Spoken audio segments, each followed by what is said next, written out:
A few years ago, a young American man took 3 hits of ecstasy and then used a hammer to beat his parents to death. After that, he announced on Facebook that he was having a party. The guy then got busy cleaning up the blood and hiding his parents' bodies. 60 of his friends soon turned up to play beer pong and smoke cigars. Little did they know they were partying with a murderer. It was an unforgivable crime. It was a heinous crime. And that's why in the past, possibly the most unbelievable kind of punishment was reserved for this special kind of killer. Before we get to this most horrendous of punishments, let's talk a little bit about the act itself. That is the act of killing one's parents. The name for it is parricide. When a son or daughter kills the father, it's called patricide, and when it's the mother that's murdered, it's called matricide. It can also mean the killing of a close relative, so siblicide, the murder of a sibling, could fall under that umbrella, as could avunculicide, which means taking out your own uncle. A 3rd century Roman lawyer named Modestinus first laid down the law regarding this crime, and he said it covers first cousins or even someone who isn't related by blood,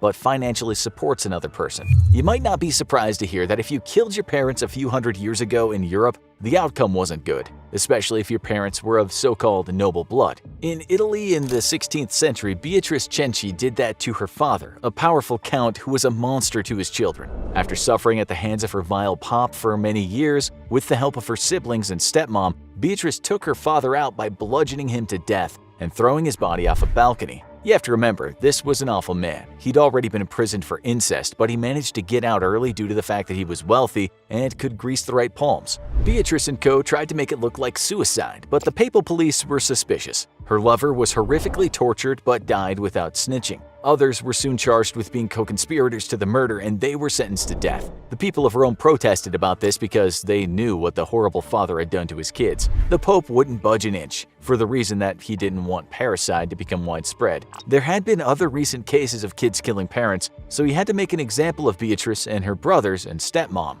And that he did, in the most brutal fashion. Her elder brother was tortured in the public square for everyone to see. After that, his head was smashed with a mallet. The spectators saw what might happen to them if they ever got any ideas about killing a parent. The brother was then torn apart limb from limb. Beatrice and her stepmom got off lucky with a relatively gentle beheading, while the youngest of the brothers, only aged 12, was spared. His punishment was watching his family die and then doing a short stint as a galley slave. We included that last bleak tale because we want to hammer home to you just how serious parricide was taken. It wasn't just a matter of how could they do that to their own flesh and blood. The powers that be at the time didn't want kids thinking they could whack a parent and get the riches and power they thought they deserved. This is why the worst kind of punishment was sometimes meted out to children that committed this crime. The establishment were the powerful, so it's not surprising that they created strict laws that might prevent them from being killed by their own offspring. The crime was also seen as the most unnatural crime a person could do, so it warranted the most unnatural kind of execution.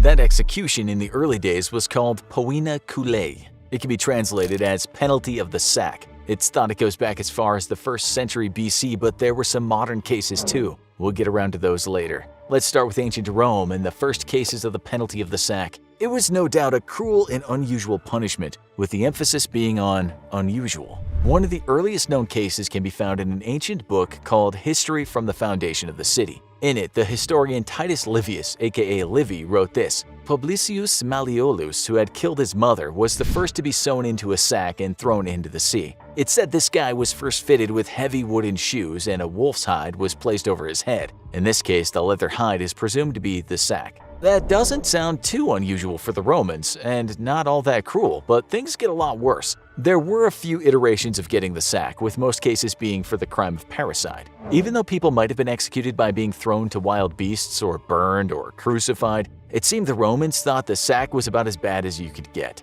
In the 1st century AD, one historian wrote that Emperor Augustus was reluctant to hand down this form of the death penalty, and that was before the sack turned into something much more gruesome. Emperor Claudius, who came a few decades later, was okay with the sack. The Stoic philosopher named Seneca the Younger said this about him: The Emperor Claudius sewed more men into the culleus in 5 years than history says were sewn up in all previous centuries. We saw more cullei than crucifixions. You might now be thinking, surely, being drowned in a sack is much better than being crucified or burned. Why on earth did those Romans fear the sack so much? It seems the answer is they feared very much falling to the bottom of the ocean or whatever body of water they were thrown into. It was also very undignifying, or at least that's what the Romans thought. But there was something else too. Seneca the Younger had a father, who you can guess was named Seneca the Elder. It's he who first mentioned someone getting the sack, but having a guest put in there with him. This gives the punishment a whole new meaning. He wrote that one or more snakes joined the man in the sack. Just imagine that, being sewn into a sack with a bunch of snakes.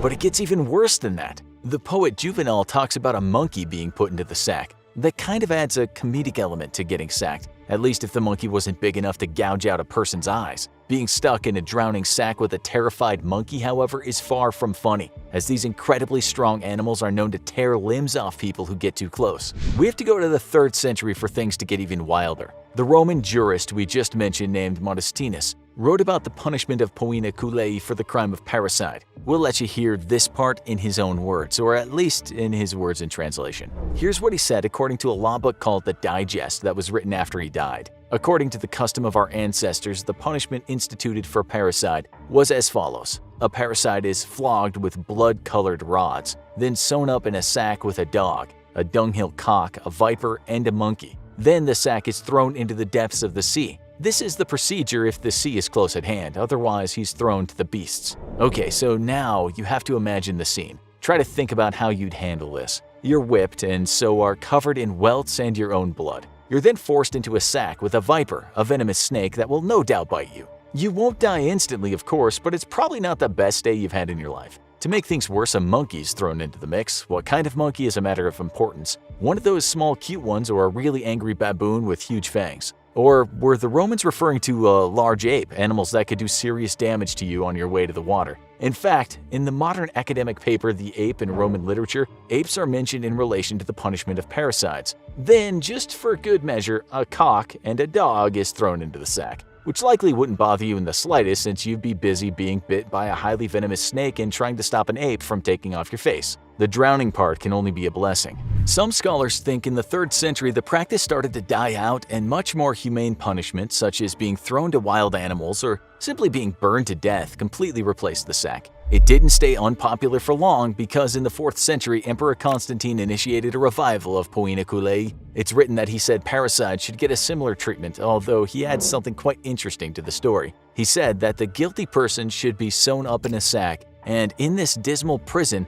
have serpents as his companions. At some point, the person was thrown into the sea, but the question is, how long would that person have stayed in the sack prior to being taken to the water? That's an important question, and there is no definitive answer. A few minutes sharing a sack with snakes, or possibly with a great ape, a dog, and a cock, could almost be bearable, but a few hours, days, that would be tough going. How long in that dismal prison did the condemned have to stay? If it was longer than an hour, a fight with a bear would have been a much better way to die. There are other Roman texts too which describe the law. In the 6th century, Emperor Justinian talked about getting the sack. In the law book Corpus Juris Civilis, it's written that those guilty of parricide should be sewn up in a sack with a dog, a cock, a viper, and an ape. Okay, so this time we do get an ape. Historians to this day argue about translations, as well as when the punishments happened, and if they happened as they were written about. It seems everyone agrees that the practice died out with the rise of the Byzantine Empire, a time when killing your family mostly resulted in being thrown into the flames. We've not finished yet, though, viewers. There is a sequel.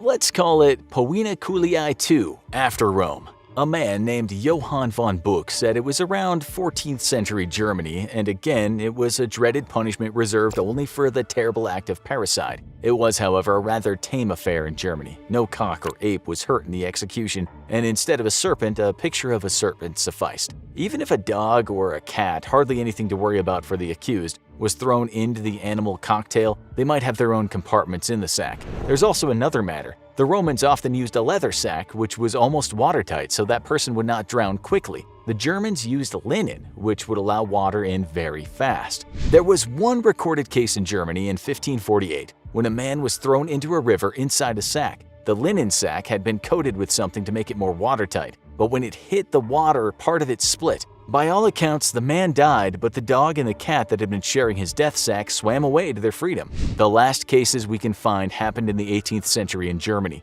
In one case, a sheep was put into the sack, which must have been much better than an angry ape. In another case, a serpent joined the condemned man, but it was a non-venomous, if not large, colubrid snake. If you think that's the worst punishment you've ever heard about, watch this. Walled up alive, worst punishment in the history of mankind. Or maybe you think this is worse. The blood eagle, worst punishments in the history of mankind.